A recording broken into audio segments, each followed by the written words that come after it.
எங்களுடைய தலைவர்கள் அண்ணா அவர் வழியையே பின்தொடர்ந்து புரட்சி தலைவர் மற்றும் புரட்சி தலைவி அம்மா அவர்களின் வழியில் நானும் பயணிக்கிறேன்.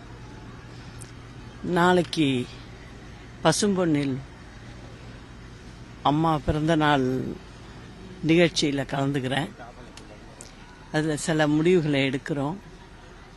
அதற்கு முன் எங்கள் தலைவர்கள்ட்ட ஆசீர்வாதம் வாங்க வேண்டும் என்று இன்று வந்து அவர்களிடம் சொல்லி வேண்டிவிட்டு புறப்படுகிறேன்.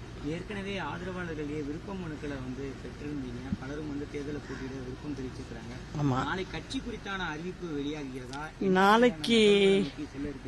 நாளைக்கு நீங்கள் அங்கே நிகழ்ச்சியில் கட்டாயம் கலந்துக்கணும். எல்லாரும் நிச்சயம் இன்னைக்கு அம்மாவுடைய இடத்துலன்னு சொல்கிறேன். தலைவரோட இடம், அண்ணாவுடைய இடம், அவங்களுடைய இன்னும் நம்ம மக்களுக்காக எல்லார் மனதிலையும் அவங்க இருக்காங்க.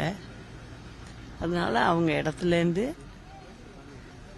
நான் வேண்டிக்கிட்டு நாளைக்கு ஒரு நல்ல தகவலை சொல்கிறேன். அங்கே எல்லாரும் பார்க்கலாம். 2026 தேர்தலில் தனித்து போட்டியா இல்லை கூட்டணி